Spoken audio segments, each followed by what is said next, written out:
What if everything you think you know about reality, maybe about yourself, even about meaning, Hmm. what if it isn't quite what it seems? Yeah, what if the very act of observing, of just looking, changes everything? That's exactly what we're diving into today. We're taking a really deep dive into some fascinating source material, mainly Schuyler fictions, The Entangled Observer, Consciousness, Quantum Measurement, and the Absurd. Right.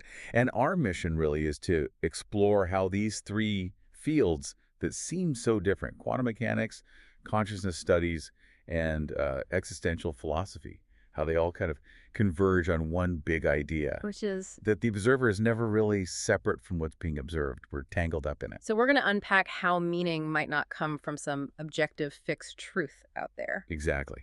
But maybe it emerges from this subjective entanglement, and how this idea of the absurd, maybe it's not a mistake or a failure of reason, but actually a fundamental part of reality, when you see from the inside. And that's really the core insight, isn't it? This deep dive, it's designed to give you those aha moments, to challenge some basic assumptions you might have about reality, who you are, how you make sense of it all. Yeah, it's about shifting your perspective, moving from thinking of yourself as just watching the world to being, well, an entangled participant in it. We're drawing on some key texts here. Chinhua Wang's Review of Quantum Mechanics, Susan Blackmore and Emily Trosienko's Consciousness. An introduction. and Thomas Nagel's really insightful essay, The Absurd. So the goal is for you to get quickly informed on these complex, connected ideas, but in a way that really sticks. It's a perspective shift. Okay, let's start unpacking this at the most fundamental level, the fabric of reality itself, quantum mechanics. So when we start talking about quantum mechanics, we immediately hit this paradox. It really challenges centuries of scientific confidence, this idea of an independent reality just waiting for us. Right. For so long, science just assumed reality was out there, fixed. Yeah. Whether we looked or not, quantum mechanics just flips that completely. It suggests our looking, our observing, actually plays a role in shaping what we find. It's, yeah, mind-bending. Totally. Imagine trying to describe something that isn't quite there yet. Chinhua Wang's work explains that quantum systems aren't described by definite states, like here or there, Okay, so what are they described by? by something called a wave function.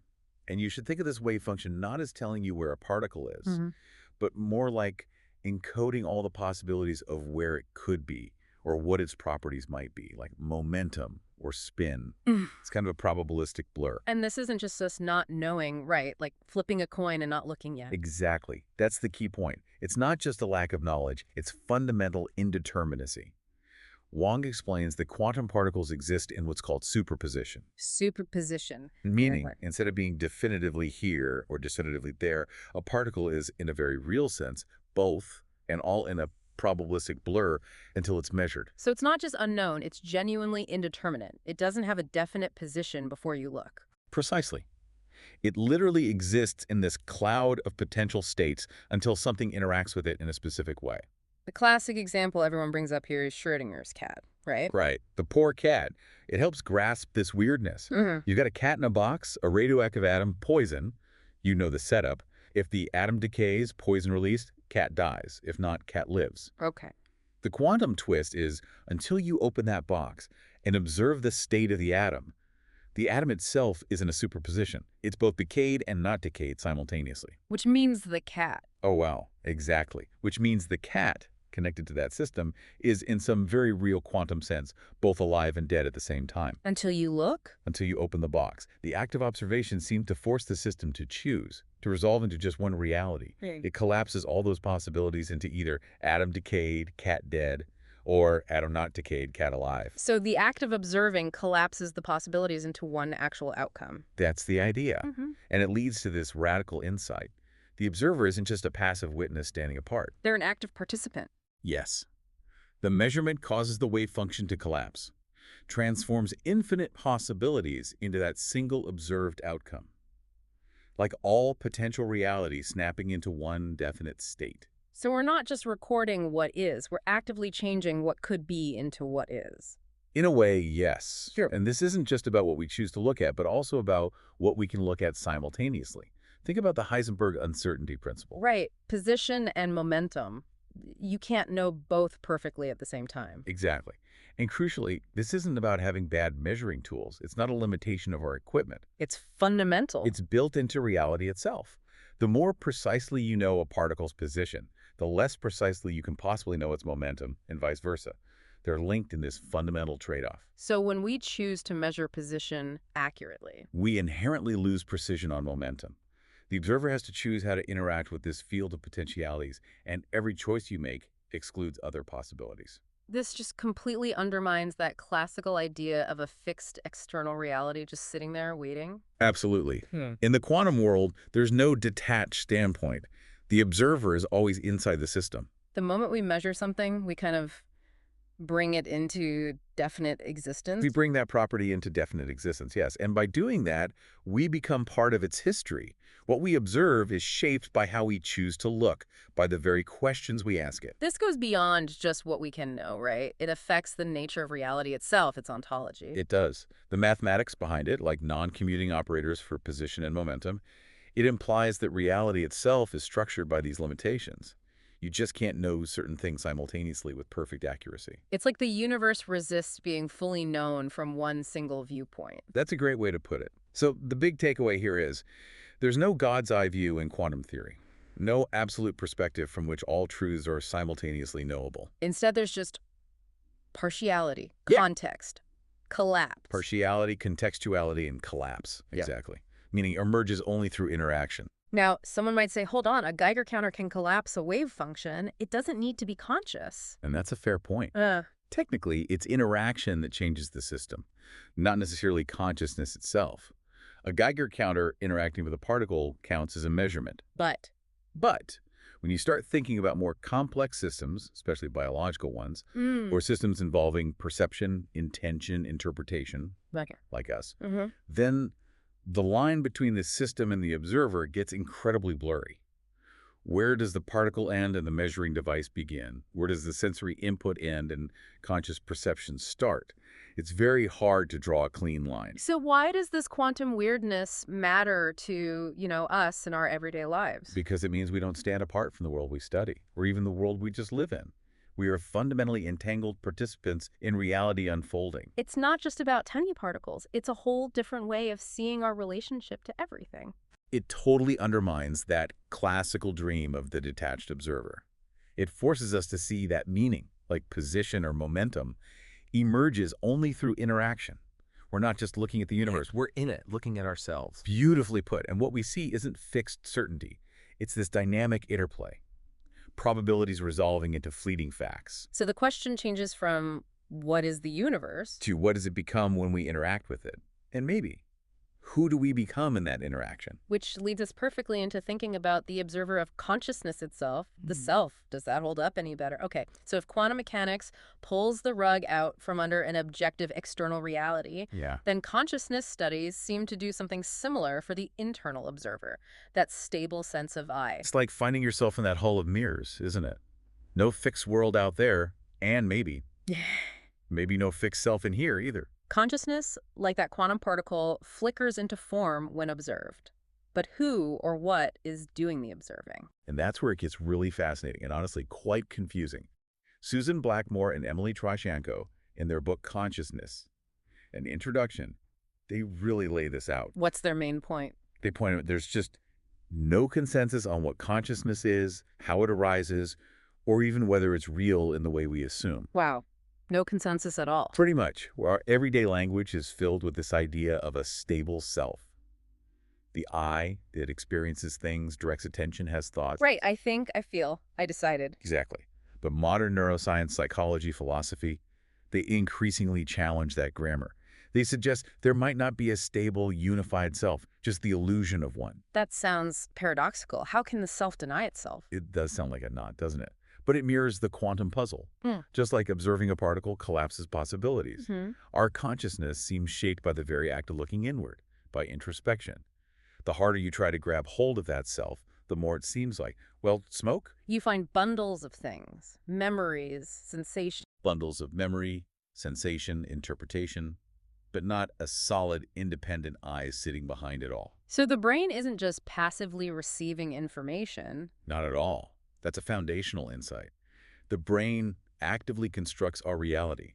What we perceive isn't the world as it is. It's a model. It's a model, a complex, dynamic model built constantly from sensory data, filtered by attention, shaped by memory, loaded with expectations. Can you give an example? Think about the rubber hand illusion.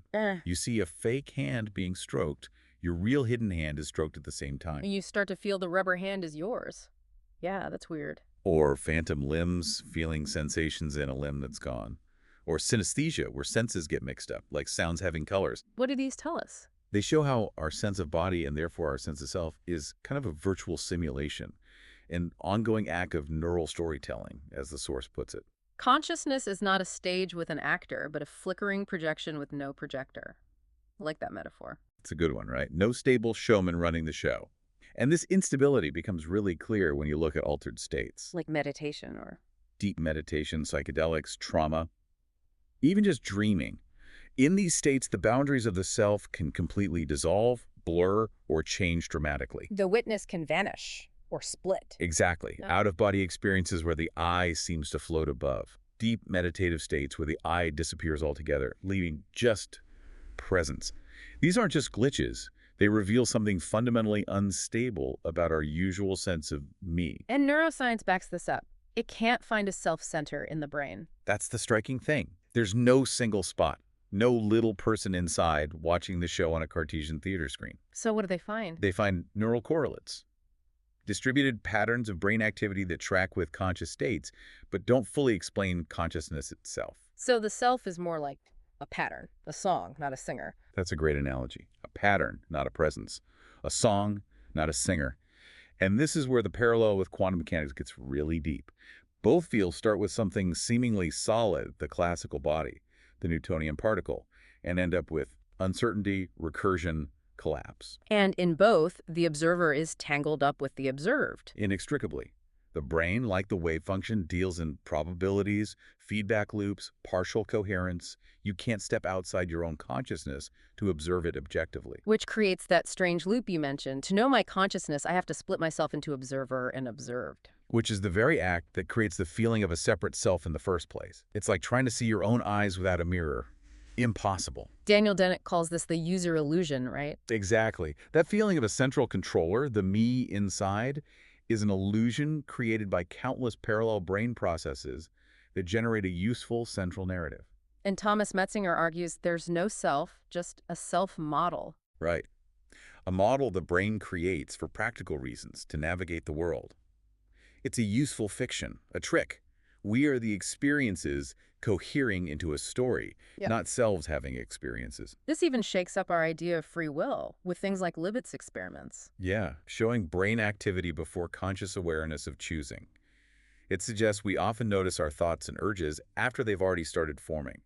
We're maybe more like passengers rationalizing the journey after the fact. Wow. The more you look, the more that solid self seems to just evaporate. Yet, and this is the kicker, you can't fully escape the feeling of being a self. Right now, listening, you probably feel like there's a you doing the listening. Yeah, absolutely. But where's that you? In your ears, your brain, some abstract field.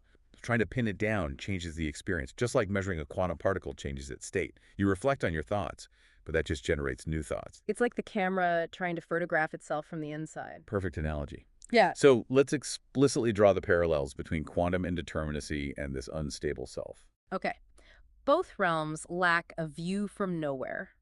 Observation is always from within. Check. And in both, the act of measurement or introspection changes the system being observed. Right. Observer and observed are fundamentally linked, not separate. Yep. And the results we get, whether it's a particle state or a conscious experience, are probabilistic, interpretive, constructed. So if in physics the observer collapses the wave function, In consciousness, maybe the observer is the wave function, a collapsed echo of countless previous observations and interactions. Your sense of I is the residue of this recursive process. you observe yourself, observing yourself, and call that me. Pretty much. Which leads to the really big question. What happens when that recursive loop becomes aware of itself? When the system sees its own code? When the quantum field asks who's collapsing it and finds only itself? That right there is the threshold of the absurd. Which brings us neatly to Thomas Nagel. He sees this tension not as a flaw, but as fundamental to being human. Physics collapses certainty. Consciousness collapses the self. And philosophy explores the collapse of meaning. And what's left is the absurd. Something like that. We're observers in a universe that resists easy observation. We're selves built from self-doubt. And yet, we carry on. Okay, so we've seen the ground shake under objective reality with quantum mechanics Yep. and under the stable self with consciousness studies. Now, Thomas Nagel's essay, The Absurd, takes this collapse inward right into our need for meaning itself. Exactly. Nagel argues the absurd isn't because the world is chaotic or we're irrational. It's much subtler. It's because we're meaning-making creatures living in a universe that offers no ultimate guarantee for that meaning. He starts by saying most people feel life is absurd sometimes but struggle to say why, right? Right. And then he knocks down the usual suspects, like life is absurd because we're tiny specks in a vast cosmos. Or because we all die eventually. Or because nothing we do will matter in a million years. Nagel says these reasons don't really hold up.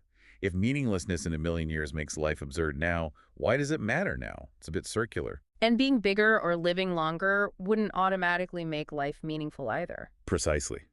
The problem, Nagel says, is much deeper. It's not about external conditions.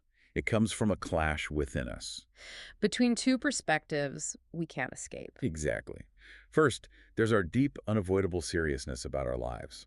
Our commitments, values, projects, emotions. We invest so much in these things. We have to. We'll have to.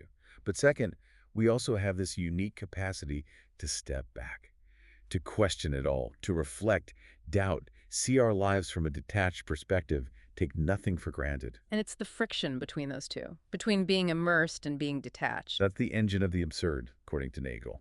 We live as if our lives have ultimate meaning because we must. We choose, love, work, suffer, believe. But we can always pull back and see the whole structure as maybe arbitrary. Exactly. And once you've seen that perspective, you can't just unsee it. It hangs there. This totally mirrors the other areas. The quantum observer's stuck inside the system. The conscious self modeling itself but never grasping its origin. And the human being acting seriously but unable to secure that seriousness against ultimate doubt.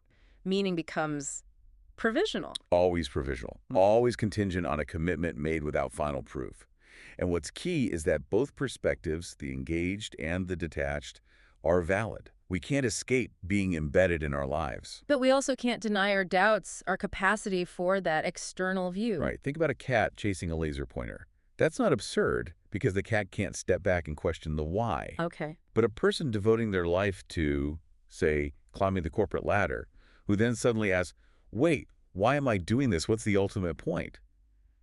That person has stepped into the absurd. It's that ability to see ourselves from outside, as Nagel calls it. That's the crucial human capacity. And from that outside view, our most serious pursuits can suddenly look, well, comic, vain, or hollow. But seeing that doesn't just make the commitments disappear, does it? We still feel things. Nope.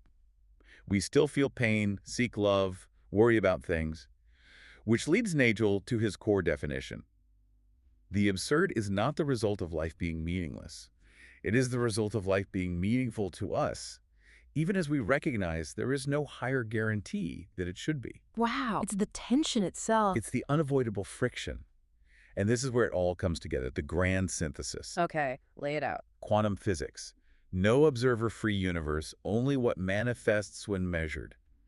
Reality is participatory. Consciousness. The self is a recursive construction, real to us, but no fixed anchor, an illusion we live inside.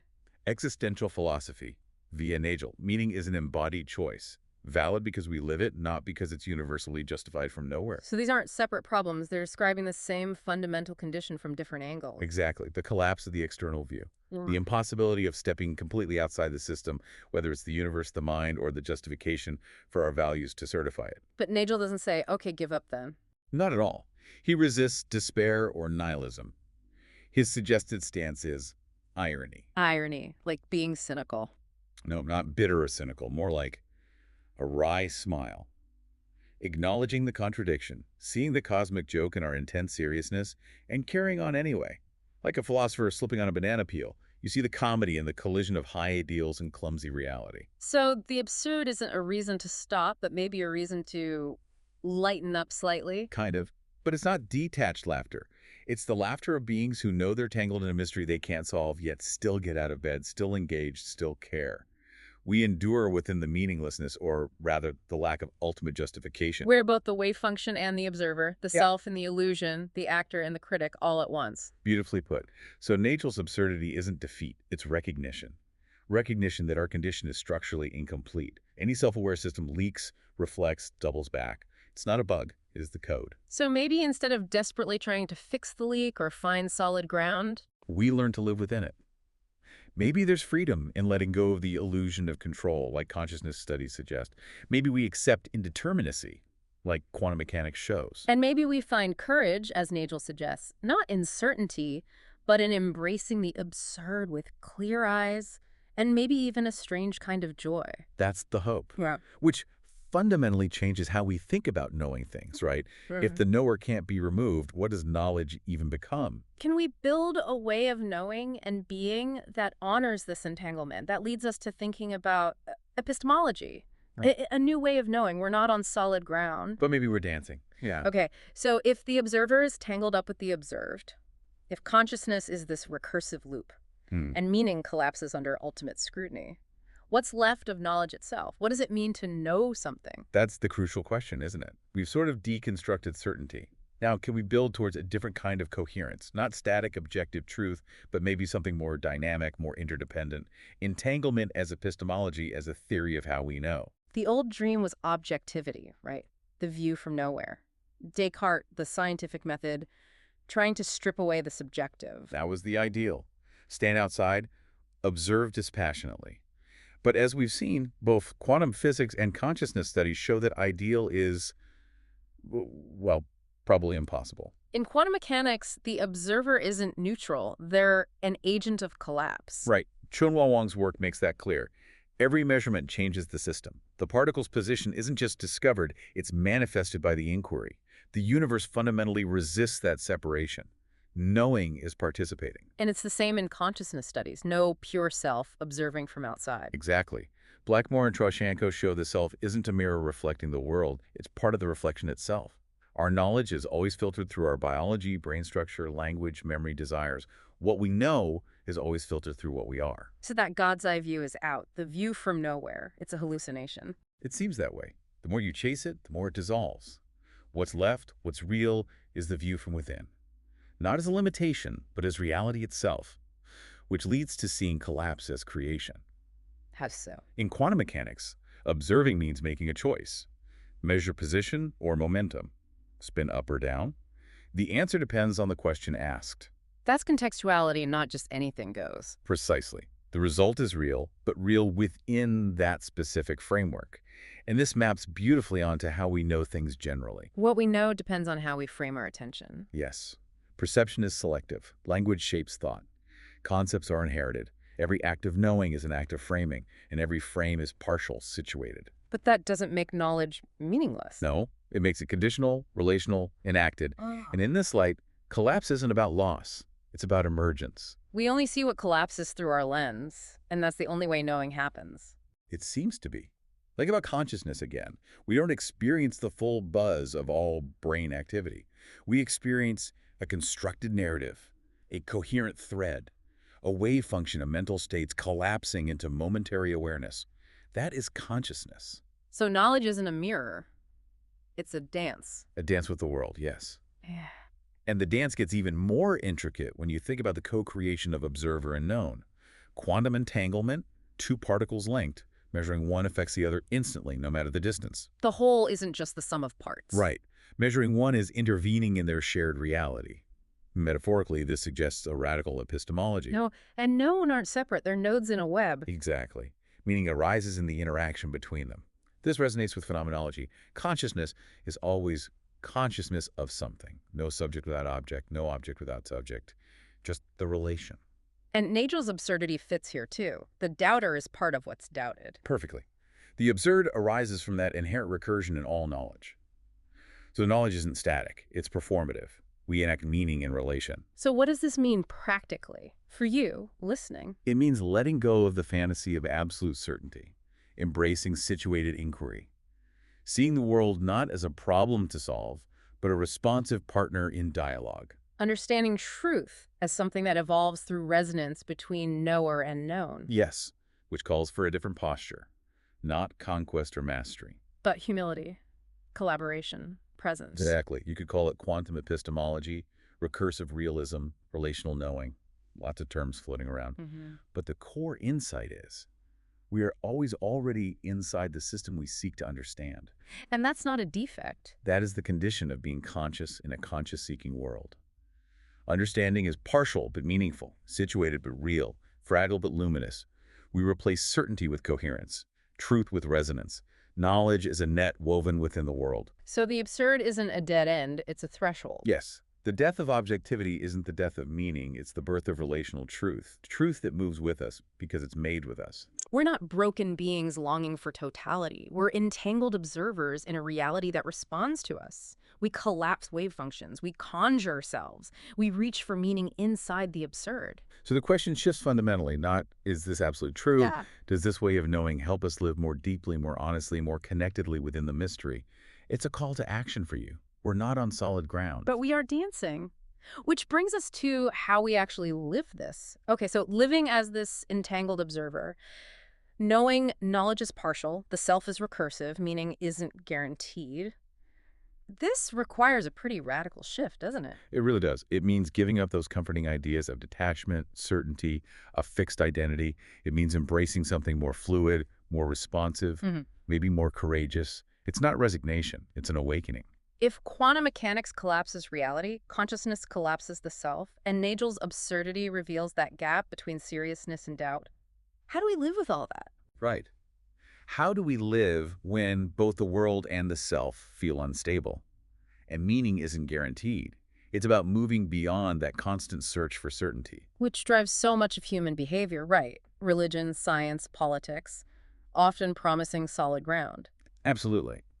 But if physics, psychology, and philosophy all point to that ground being illusory, then the honest response isn't to find firmer footing. But to stop pretending it exists. Exactly. And crucially, this isn't nihilism. It's not nothing matters.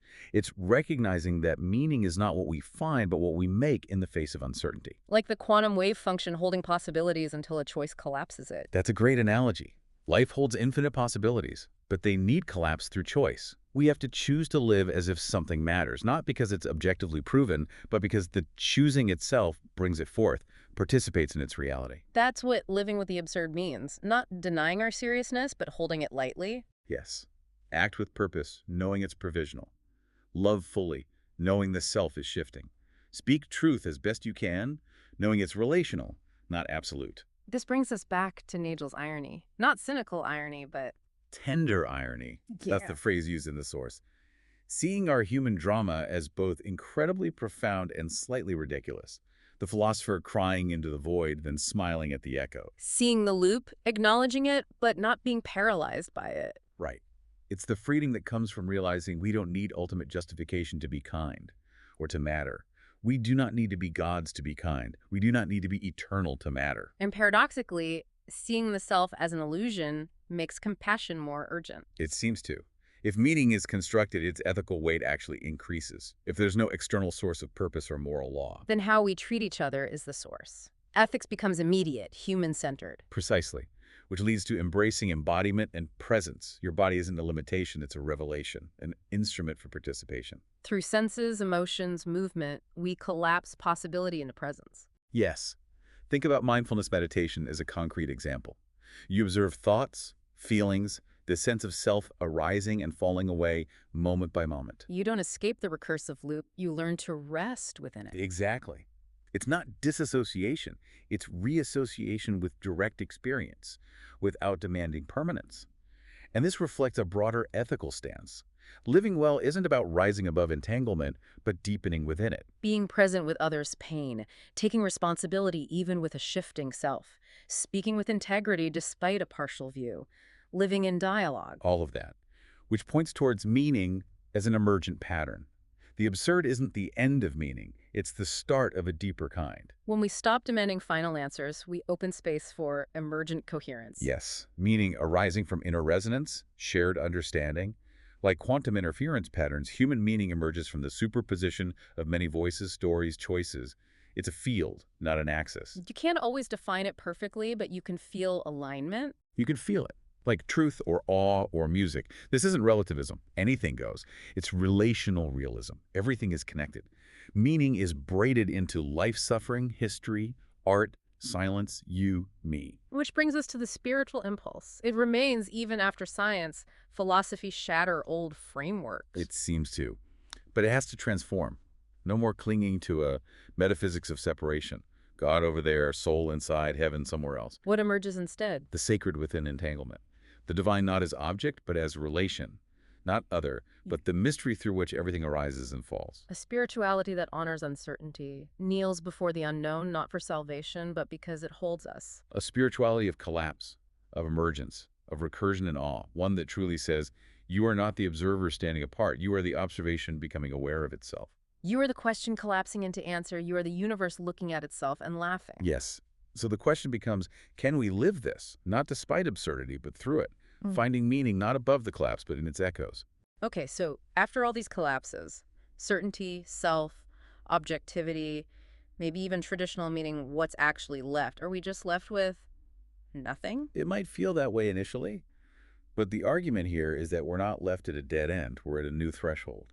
What remains is a mirror, reflecting back the mystery. Not as something to be solved, but as something to be lived. Exactly. It's not the absence of meaning, but maybe a deeper, quieter, more resilient form. A meaning that emerges because of the absurdity, not in spite of it. Meaning in the mirror. Let's recap that shift. Quantum mechanics. Observation is a kind of birth. The act of looking is the act of becoming. Consciousness. The self is an unfolding text, a narrative wave collapsing into identity. We are the text. Philosophy. The absurd is reason seeing its own limits and not flinching. And yet, despite all that collapse, something holds. Not a fixed thing, but a pattern, a rhythm, a coherence. Like a reflection in moving water, never fixed but never gone. That's the image. Reality isn't unreal, it's participatory. The mirror requires you to look. Which leads to this idea of the self as the mirror. Not behind it, observing. But within it. You are the point where the system reflects itself. That's why you can't find the self as an object. It is a relation. The world folding back on itself. Wheeler's self-excited circuit. Nagel's idea that we're the part of the universe that knows it's absurd. And that knowing, that awareness of absurdity isn't a mistake. It's a feature. The universe got complex enough to doubt itself, wonder, suffer, choose. That's not meaningless. That's miraculous. It feels that way, doesn't it? And if meaning arises from relational collapse, ethics changes too. Not rules from outside. What responsiveness within the relation. Exactly. You're not responsible to a rule, but within the relationship. Every choice is creative. Every encounter an interference pattern. Every conversation a collapse into possibility. This isn't relativism, it's reverence. Recognizing we're mirrored everywhere. Yes. And if meaning isn't fixed, how do we navigate? How do we align? We feel it, like resonance, harmony in music, truth in silence. Those are the signals. Not dogma, but resonance. Waves synchronizing. So living with meaning becomes like tuning yourself to the world. Not mastering it, but singing with it. The song of knowing. Beautiful. Yeah. And so the absurd gets transfigured. The void becomes a womb.